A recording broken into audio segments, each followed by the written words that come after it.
Located on a peninsula in the upper Firth of Clyde, Dunoon was a well-known tourist spot during the Victorian times. Easily commutable from Glasgow, in recent years the area has become increasingly popular with families turning their backs on city life. Families like Kate and Keith, who both work at Glasgow University. Why is this such a special place? My gran and grandfather moved here from Glasgow for a new beginning in about 1945, so that connection to Dunoon started at that point. And over our childhood, we've always had some base here. My word, what have you bought? It's shy, unassuming. It's a mini castle. And we did resist it. This house was available for a while on the market. It took us to go inside and see its bones and the potential, and I've realised there's a lot to the house we won't change, like the tower. It's this side that needs a bit of thought. Kate and Keith's new home, Bonnie Blink, was built for businessman Walter Burgess in 1878. Like Keith and Kate, the original owners were also decamping from Glasgow to make the most of the stunning scenery. Walter, an avid sailor, picked the position carefully, as it had road access to the newly opened yacht club. Oh, crikey. That's smart, isn't it?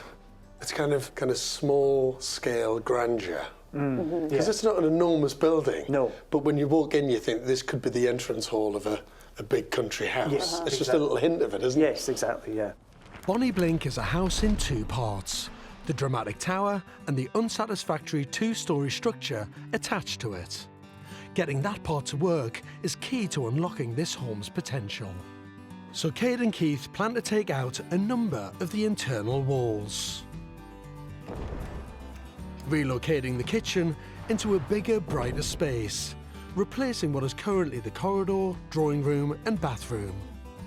The old bedroom at the front of the house will become a new dining room, looking out over spectacular views. The distinctive crenellated roofing has been part of Bonnie Blink throughout its 150-year history, but it's no longer fit for purpose.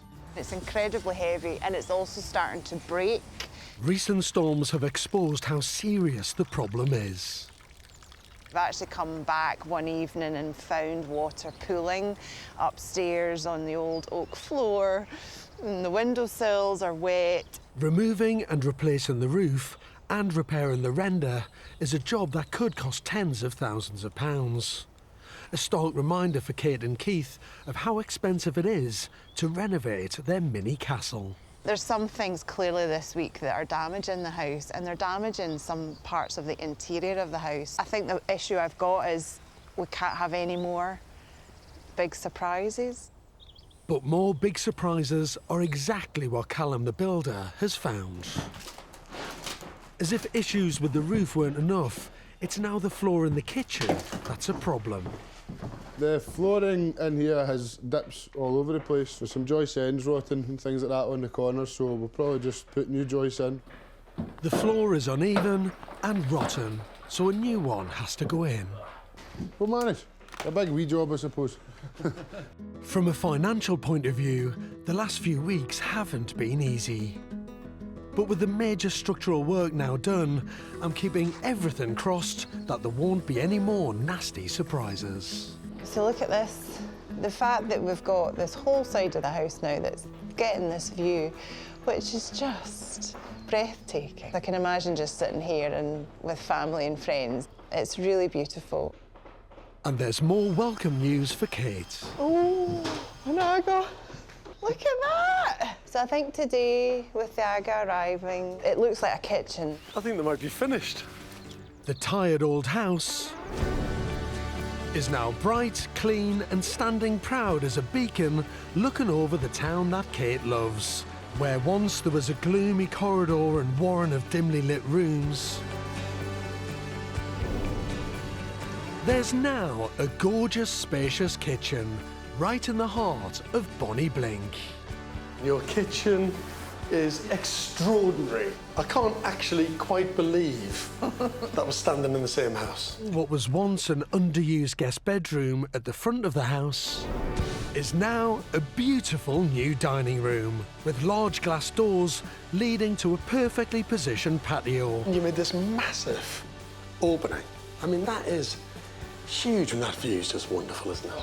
I think it's fantastic. The tired old study has been transformed. This is beautiful. It's a proper, cosy snug. Can I have a little seat? By all means, yeah. Look, if you want to, if you want to call this George's room. I think Dunoon actually became home for Kate and Keith the moment they moved back here, probably the moment when they stepped off the passenger ferry. And that's because of all the memories they've got here, the family ties, and more importantly, that true sense of belonging to a place.